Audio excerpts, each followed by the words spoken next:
नमस्कार दोस्तों स्वागत है आप सबका आपका अपना यूट्यूब चैनल सुरेश शाहदेव में। मैं हूं सुरेश शाहदेव। दोस्तों आज इस वीडियो के माध्यम से हम चर्चा करने वाले हैं झारखंड में टीएसी के गठन और उसकी पहली बैठक को लेकर के। जहां आज टीएसी की पहली बैठक आयोजित की गई थी, जिसमें इसके 3 महत्वपूर्ण सदस्य जो भाजपा के विधायक भी हैं, उनमें से सब श्री बाबूलाल मरांडी जी, नीलकंठ सिंह मुंडा जी और कोचे मुंडा जी ने आज इस बैठक को असंवैधानिक, इस समिति को असंवैधानिक करार देते हुए इस बैठक में शामिल होने से साफ साफ इनकार कर दिया है। आज तीनों ही विधायकों ने पार्टी कार्यालय में एक प्रेस को संबोधित करते हुए उक्त आरोप लगाया है कि यह समिति जो है वो पूर्ण रूप से असंवैधानिक है और राज्यपाल की शक्तियों में हनन किया गया है। उसके साथ ही साथ इन तीनों ही विधायकों ने कहा कि पार्टी के द्वारा के तरफ से राज्यपाल महोदया से मिलकर के कुछ सुझाव की बातें यहाँ के नियमावली में रखने की बातें की गई थी, जिसको इसके सदस्यों ने साफ साफ उसको शामिल करने से इनकार कर दिया या दरकिनार कर दिया है। इनको लेकर के ये खासे नाराज़ हैं और आज की पहली बैठक में शामिल होने से इनकार कर दिया है।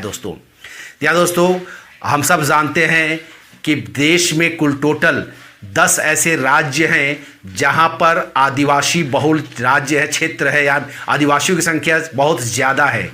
और जहां भी आदिवासियों की बहुत ज़्यादा संख्या है, संविधान के अनुच्छेद 244(1) के 5वीं अनुसूची के तहत वहाँ के जनजातियों के विकास के लिए, वहाँ के जनजातियों के जो अभिभावक होते हैं, संवैधानिक अभिभावक राष्ट्रपति होते हैं पूरे देश में। और उन राज्यों में जो देश में कुल टोटल 10 ऐसे राज्य हैं जो 5वीं अनुसूची के तहत आते हैं, और उनमें से झारखंड भी एक है। अनुसूचित क्षेत्र होने के कारण झारखंड का जनजातीय के बारे में सरकार कोई भी फैसला राज्यपाल के सहमति के बगैर नहीं ले सकती है। अगर आदिवासी क्षेत्र में कोई विकास का ही काम करना है तो उसके लिए राज्यपाल की अनुमति आवश्यक होती थी, क्योंकि राज्यपाल जनजातियों के राज्य में अभिभावक होते हैं। लेकिन इससे पहले क्या हुआ दोस्तों, अब से पहले का जो नियम था या प्रावधान था संवैधानिक अधिकार के तहत, राज्यपाल ही यहाँ इसके नियमावली बनाते थे या कुछ परिवर्तन होता था तो उसकी अनुमति से इसके इसके नियमावली बनते थे या परिवर्तन होता था। साथ ही साथ जो सदस्यों का जो मनोनयन किया जाता था या चुना जाता था, उन सदस्यों का मनोनयन राज्यपाल के माध्यम से ही चुना जाता था। लेकिन हेमंत सोरेन सरकार ने अब उसमें बदलाव करते हुए ये सारी जो राज्यपाल की शक्तियां थी, उन शक्तियों को मुख्यमंत्री में निहित कर दिया है। और मुख्यमंत्री के आदेश से यहाँ के नियमावली बनाए गए और उसके लिए 12 सदस्य टीआरआई में रखे गए थे, जो 12 सदस्यों ने मिलकर यहाँ के नियमावली बनाए। और उसके बाद जो सदस्यों का अभी 19 सदस्यों का मुख्यमंत्री सहित 19 सदस्यों का जो मनोनयन किया गया है, जो अधिकार पहले राज्यपाल को होता था, उसको मुख्यमंत्री ने अपने हाथों में लेते हुए स्वयं मुख्यमंत्री ने मनोनयन करके राज्यपाल के पास भेज दिया है। हालांकि दोस्तों इसके अगर थोड़ी सी पृष्ठभूमि को हम देखें तो हम पाते हैं कि इससे पहले राज्यपाल मनोनयन करते थे, लेकिन सरकार ही राज्यपाल के पास नाम भेजती थी चुनने के लिए या मनोनयन करने के लिए। राज्य सरकार ने 2 बार मनोनयन के लिए कुछ सदस्यों के नाम भेजे थे, लेकिन राज्यपाल महोदया को कुछ नामों में आपत्ति थी, इसलिए उन्होंने उनके चरित्र प्रमाण पत्र की मांग की थी और कुछ जानकारियों की मांग की थी। इसलिए 2 बार उन्होंने फाइल को लौटा दिया था। लेकिन तीसरी बार फाइल अगर भेजा जाता तो राज्यपाल को वहाँ पर साइन करना मजबूरी होता, लेकिन हेमंत सोरेन जी ने राज्यपाल जी को तीसरी बार फाइल नहीं भेजा, बल्कि राज्यपाल जी के शक्तियाँ जो हैं उसको ही कर्टेल कर दिया, उसको ही समाप्त करके अपने आप सभी पावर को ले लिया है दोस्तों।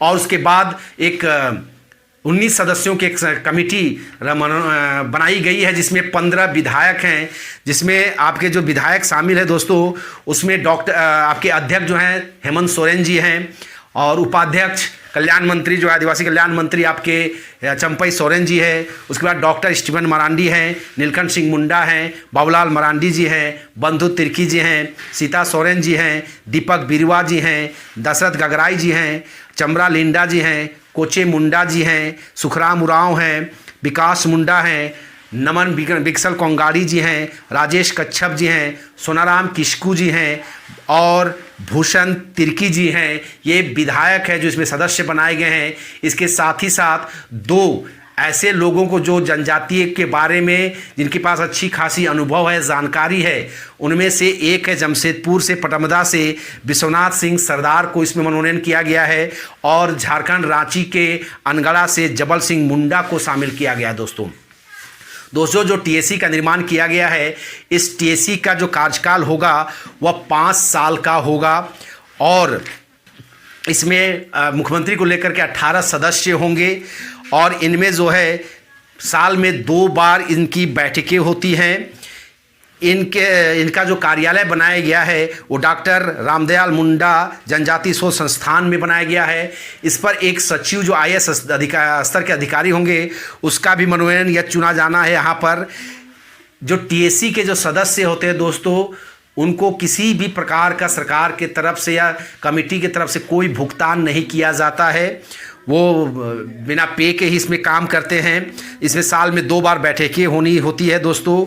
और टीएसी हम जैसे पहले बता चुके हैं दोस्तों कि झारखंड 5वीं अनुसूची के तहत आने के कारण यहाँ के 118 प्रखंड ऐसे हैं जो अनुसूची क्षेत्र में आते हैं। यानी कि 118 प्रखंडों में जनजातियों के विकास को लेकर के कोई भी योजना अगर उन क्षेत्रों में ले जानी होती है तो उसमें ले जाने से पहले राज्य की जो गार्जियन होती हैं या राज्यपाल महोदय होते हैं, उनसे अनुमति लेना जरूरी होता है। उनके अनुमति के बिना कोई भी काम इन क्षेत्रों में नहीं किया जाता है, नहीं किया जा सकता है, क्योंकि संविधान में यह वर्णित है। लेकिन राज्य सरकार में देखा गया झारखंड में किसकी अवहेलना की जाती है और अन्य क्षेत्रों में जिस प्रकार से विकास के काम किए जाते हैं, इन जनजातीय क्षेत्रों में भी सामान्य काम किए जाते हैं। दोस्तों आपको जानकर ताज्जुब होगा कि इस टीएसी को केंद्र सरकार की तरफ से लगभग 33 से 40 हजार करोड़ रुपया दिया जाता है ताकि जनजातीय क्षेत्रों का विकास हो सके। और यह पैसा पूर्ण रूप से आदिवासियों के विकास के लिए ही खर्च किया जाना होता है। आदिवासियों के क्षेत्र में सड़क बनाना हो, शिक्षा का व्यवस्था हो, पेयजल की सुविधा हो, उनके लिए स्कूल बने, पंचायत भवन बने, वहाँ के उनके आदिवासियों की जो सभ्यता है, संस्कृति है, परंपरा है, उनकी संवर्धन और संरक्षण के लिए उस पर विकास के लिए उस पर खर्च किया जाना हो। आदिवासियों के क्षेत्र में रोजगार कैसे दिया जाए उसके लिए भी इस पैसे का खर्च किया जाना होता है। लेकिन यह देखा गया है कि यहाँ झारखंड में आज 20 साल हो गए हैं और इन पैसों का अन्य क्षेत्रों में भी सरकारों में खर्च किए गए हैं, जिसको लेकर यहाँ के आदिवासियों में भी एक खासी नाराज़गी थी दोस्तों। हालांकि भाजपा ने जो अभी आरोप लगाया दोस्तों, उसने इसे असंवैधानिक करार दिया है। साथ ही साथ उन्होंने मांग किया था कि टीएसी का जो अध्यक्ष होना चाहिए वो एक आदिवासी या ट्राइबल का ही होना चाहिए। इसको उन्होंने नियमावली में शामिल करने की बात राज्यपाल महोदया को पत्र लिखकर दिया गया था, लेकिन इस नियमावली में उसे शामिल नहीं किया गया है।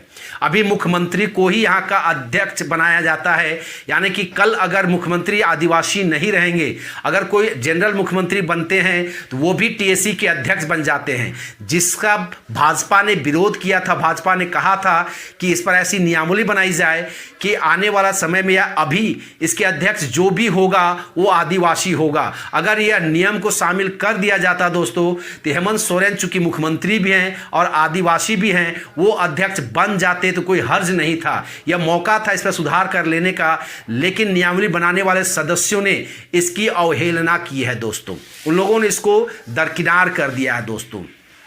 तो अतः अब देखना यह दिलचस्प हो गया दोस्तों कि ये क्या रूप लेगी। हालांकि इस टीएसी के नियमावली को लेकर के कुछ आदिवासी सामाजिक संस्था जो काम के क्षेत्र में जो काम करने वाले लोग हैं उन्होंने भी कई प्रश्न चिन्ह खड़ा किया है और इसे गैर संवैधानिक करार दिया है। अगर हम ग्लैक्सन डुंगडुंग जी की बात करें, जिसने एक फेसबुक के माध्यम से कई सवाल नियमावली बनाने वाले टीम से एक सदस्यों से उन्होंने पूछा था कि क्या सरकार का ये जो नियमावली है क्या वो संवैधानिक है, क्या अगर इसको चैलेंज किया जाए तो यह कोर्ट में टिक पाएगा, उन्होंने सवाल किया था।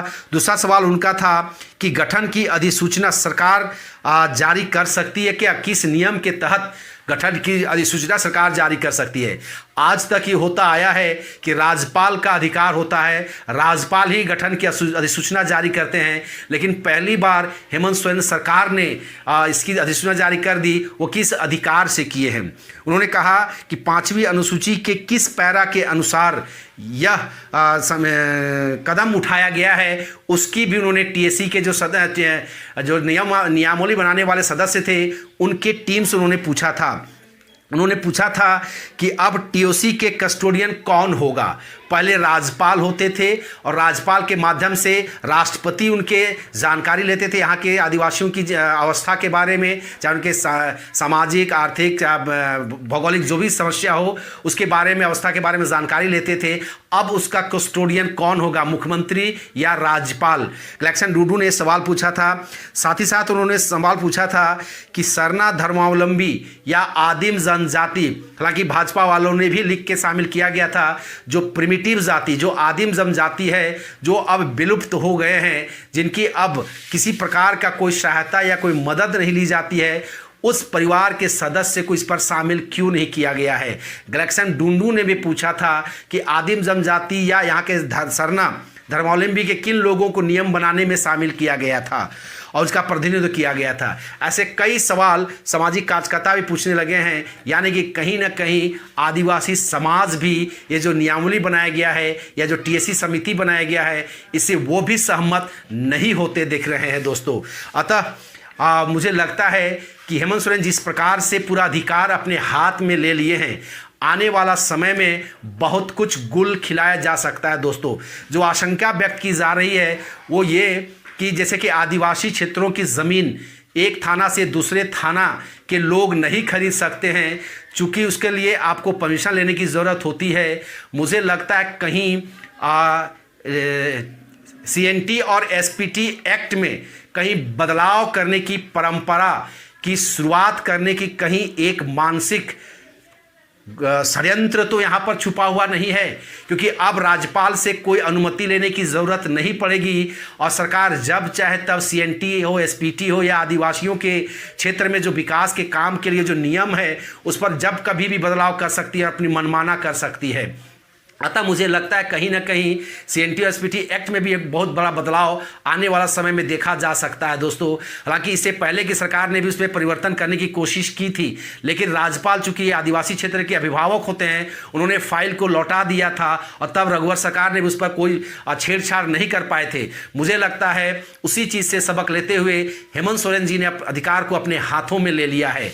अतः दोस्तों अब यह देखना लाजमी होगा कि आगे चल करके क्या होता है। तो दोस्तों यही था टीएसी के बारे में कुछ जानकारी। मुझे लगा कि मुझे आपके साथ इसको शेयर करना चाहिए। हालांकि यह पूरी तरह से नहीं है, मैं इस नियमावली को ज़रूर एक बार अध्ययन करके पूरी अच्छी तरह से फिर से एक बार इसको वीडियो लेकर मैं दूसरे पार्ट को लेकर के आऊँगा और इसके बारे में अच्छी तरह से आपको जानकारी दे सकूँगा। लेकिन अगर इस जानकारी आपको अच्छी लगी हो दोस्तों, इस वीडियो को ज़रूर लाइक करें, कमेंट करें और दोस्तों के साथ शेयर करें। और दोस्तों अगर इस वीडियो में चैनल में आप नए हैं तो इस चैनल को ज़रूर सब्सक्राइब करें दोस्तों।